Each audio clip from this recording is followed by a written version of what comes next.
Hello people, and today it's going to be like an update video on the Red Pill documentary in Melbourne, or Melbourne if you're from the UK, or anywhere else in the world that isn't Australia.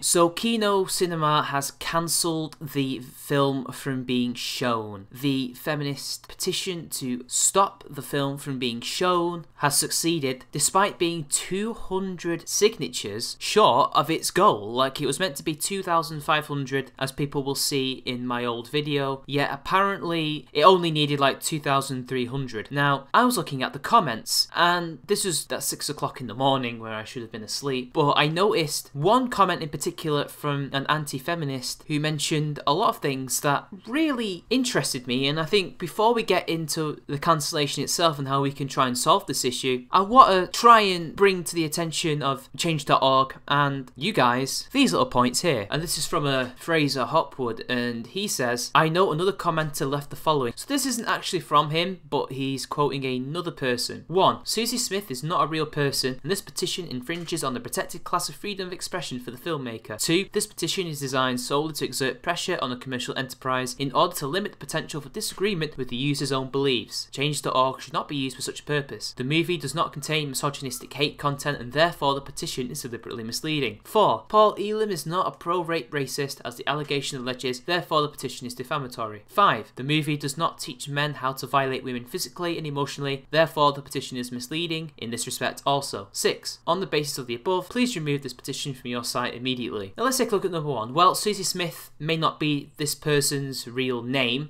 but change.org requires you to be real and show your actual email address to them and your number, stuff like that. Basic contact details. So the person is real. Whether or not he or she is called Susie Smith remains to be seen. Number 2, yes, that is true, but I didn't see anywhere in change.org's TOS that stated that they could not be used for that. Now, points 4 and 5, definitely. They do say in their TOS to not post defamatory stuff or to lie to people, and it did lie to people. The feminists have not seen the film, they lied about the film, and somehow Kino Cinema believed them, and somehow we've now ended up with the film being banned. Now people, I want you to basically try and contact change.org as best as you can and tell them that this petition is fraudulent because it's defaming people, it's lying about the film and what it's about for a political agenda, and maybe we can try and use that to convince the cinema to renegotiate with the MRAs in Melbourne and to try and get everything sorted out. Now, let's take a look at this new petition that's come up, because there's now 3 counter petitions, and I need to show you the one that Cassie Jaye has personally promoted as one that we should use to counter this petition. Now, in this petition, they say that they did tell the cinema and its chain what the film was going to be about. They had permission, it was a private showing. Yes, they were selling tickets, but it was still private. It was not really meant for the whole public at large. It was just for people that they knew who could buy tickets to pay, I assume, for showing the film. And yet somehow this cinema has U-turned and decided that, oh, this is what it's actually about, because loads of people have told us that this is what it's about, even though it isn't. And even though you told us that it is this particular thing, they have now convinced us that it is hateful, even though it isn't, people. Now, I can only assert and conjecture that they got a lot of mail from feminists. I don't know if it was hate mail, I don't know if it was fair criticism and people trying to persuade them, but you don't just U-turn after you've been told what the movie is going to be about by the people who are trying to get it shown, who have proven to you what it's about. But anyway, people, I could go on. This is just a quick video because I don't have a lot of time today. This would have been a much more structured video, but sadly, you know, not a lot of time. So, sign the petition. It will be in the description box down below, and there will probably also be an annotation for you guys to click on as well. So until next time, I'll see you all later.